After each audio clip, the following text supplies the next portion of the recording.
इच्छाधारी भेड़िया। इच्छाधारी तो नागिन होती है। क्यों? सिर्फ नागिन के पास लाइसेंस है क्या इच्छाधारी होने का? Hi there, I am Pratikshya Mishra and you're listening to Do I Like It? A Quint production where we review anything and everything under the sun. And in this episode I will tell you if I liked Bhediya. For some context, Bhediya is, I think, the third installment in what we're calling the Dinesh Vijan horror universe. That is, the first one was Stree and the second one was Roohi. I think there's also a prequel to Stree that's coming that's part of this universe. But anyway, Bhediya is part of that. So every Dinesh Vijan horror universe film essentially has like a message. Stree had a message, Roohi had a different message, and this time the message is essentially man versus nature. Don't disturb, don't screw with the balance between that because climate change is real, folks, don't cut trees. So do I like Bhediya? Before I get into that, I want to tell you that you can check out our other episodes from this series as well as other podcasts from the Quint on our website or wherever you get your podcast fix. So let's find out, do I like Bhediya? Before I tell you that again, I'm going to give you some context. Bhediya is set in Ziro in Arunachal Pradesh. And so, it's forests everywhere. It's great. There's amazing scenery, complete just trees and forests and water and clean air and clean skies. Something I've never seen. I mean, I've seen it, but haven't seen it in years. Because I remember we went to Panchgani for our college trip and I literally breathed better for those 4 days. And we came back to the city in our bus and I could feel the pollution in the air, But anyway, I digress. Varun Dhawan plays Bhaskar, an MNC type dude who wants to build a road through the forest because that'll save him money. And then in turn, that money essentially lines everyone's pockets because capitalism. With him, he takes his cousin Janardhan, aka JD, played by Abhishek Banerjee, and there they are joined by Jomin, who is Bhaski's friend. Jomin is a native, obviously, he lives there. Jomin is played by Palin Kabak. So obviously they tell everyone their plan. There is resistance to the plan because the tribal elders are like, oh, we're not going to give you our land to make a road through here, make it in the boundary. And they're like, nah, dude, why you gotta mess with development? They're like, you'll get a PVR and you'll get an airport. You might lose your homes. They literally say it. He's like, oh, some of you might have to lose your homes though, But anyway, the elders obviously say no. And then they find their ways. They essentially start building the road. Another person who is against this, two other people actually, are one is a local played by Deepak Dobriyal and Dr. Anika played by Kirti Sanon. Dr. Anika is the one who essentially heals Bhaskar after he is bitten by a wolf. He's bitten by a wolf also. In the meanwhile, we also find out through Dobriyal's character that there is kind of a protector in the forest, a kind of I think they call it a Vishanu.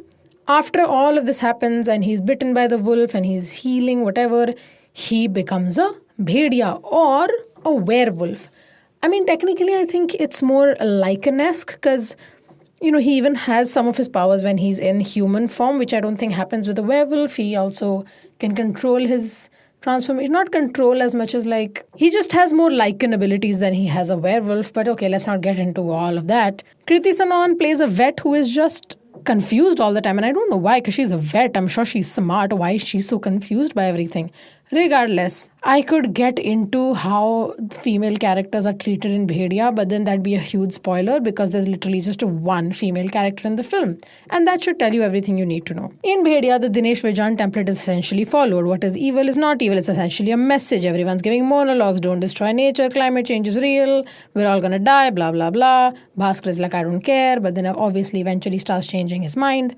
JK, he does not change his mind. He's just reprehensible the entire time. But still, at one point, Bhaskar is like, oh, I'm no hero. And then they give him a hero's journey in the film. And that doesn't make sense to me.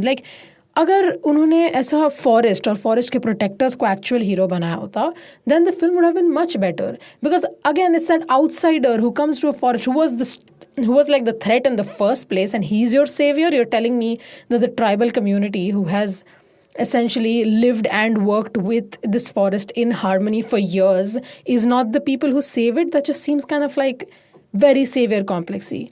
In that sense, Bhediya is also about the idea of an outsider. JD and Bhaskar are both outsiders in this place, and that kind of translates into how they treat the forests and the people around them. you'll see that JD से मतलब एक racist microaggression के बाद एक और racist microaggression, one after the other, aimed at Jomin. And the good thing, however, is that they do address it. They address the racism that people from Northeast India face, and especially faced during the COVID-19 pandemic. Sure, the exploration is a little superficial and the savior complex is still there. It's the same talking points, but it's still better than a lot of films because the bar is in hell. Like, it's in literal hell. Along with that, Bhediya, let's talk about the humor. There are a lot of pop culture references. It's like Shehnaz Gill se leke Breaking Bad tak, all the references are there. And they'll all work, actually. They're pretty well placed. They're kind of funny. Varun Dhawan plays his role really well, except when the script becomes too serious, because he's great as a comic actor, but I don't know, that shift doesn't happen as seamlessly. Accompanying him are Banerjee and Kavak, who are both so funny and they're so good together. All three of them have a great chemistry, but these two as a duo are hilarious. Ab Deepak Dobriyal ki to hai comedic timing amazing. It happens in this film also. His dialogues are very funny. That whole thing about, oh, इच्छाधारी होने का license सिर्फ नागिन के पास होता है क्या? Really made me think, it really I went home, it really made me think about the Ichhadhari license and how Nagins have co-opted it, or like we have made Nagins co-opt it in pop culture. But anyway, with what she's given, which is not much, Kriti Sanon is pretty impressive. I really wish that her role would have been a little bit more, but then hero journey mein kahan fit hoti hai heroine other than being a love interest? Bhediya is not a very logical film. It's very entertaining. I mean, okay, some of the few humor is a little disgusting. I mean, I'm not really a toilet humor kind of person, so maybe, like Taylor Swift said, I'm the problem, it's me. But that kind of felt a little meh to me. But some jokes do land and kind of maintain the entertainment value of the film. But like I said, logic is on the sideline. In a battle, right, there's like a 100-year-old spirit who has been fighting people and protecting the forest for ages, and then there's one amateur werewolf. Who do you think has a higher chance of winning a fight? If you pick the sensible choice, which is the first one, then how dare you? How dare you? Shame on you, truly. What? Sensible choice? Boo! Tomato. But the VFX is great though, which isn't surprising because it's done by the studio MPC, who literally made the Jungle Book, like the Academy-winning film Jungle Book. And you'll see kind of like, it'll feel like Jungle Book in some places. It feels like a nature documentary. And like it's clear that MPC has done the VFX. And that's a good thing because the film is about the importance and beauty and opulence of nature. So it doesn't really feel that jarring. Jishu Bhattacharjee is great as a DOP, and with the editor, the film is honestly just made better. There are some jump scares though in 3D, but that's the problem. With the background score, it kind of just sets you up for each jump scare, so you won't really, like if you just close your eyes, you'll be fine. And you'll know when to close your eyes. Just listen to the suspense music, you'll know like when to do that. And that's not great. That's not the trait of a good jump scare. The music by Sachin Jigar with lyrics by Amitabh Bhattacharya are all catchy. And I don't know, like I like some of them. My friends don't like some of them. There are songs that my friends like that I don't. I guess a lot of the music from Bhediya is just an acquired taste, I guess. Kind of like Adrak Wali Chai. I don't know why that's the comparison that came up with. But, well, this is my episode. I can do whatever I want. That is not true. My editor can easily just cut all of this out. Please don't do it. Anyway, Bhediya could have been a better film. It is mindlessly entertaining. I guess that's what you can expect from a film like Bhediya after having watched. I do think that Stree is better though. But then also I don't remember Stree very well. Maybe it's not. I liked Roohi a lot. I'll probably have to go and watch this entire horror universe to figure out, kind of just have a ranking in my head for my own self, just for vibes. So Bhediya, directed by Amar Kaushik. I think if you want, you can go watch it. It's in theaters already. And to answer the age-old question, do I like Bhediya? I like the second half. And okay, to be very honest, I like the films when the wolves are on screen. I find wolves to be very cool animals. And since the VFX was so nice, I was like, Bhediya.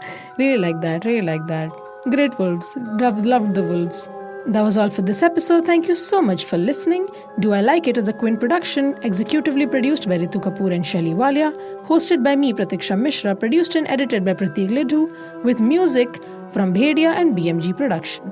See you next time. You were listening to the Quint's podcast.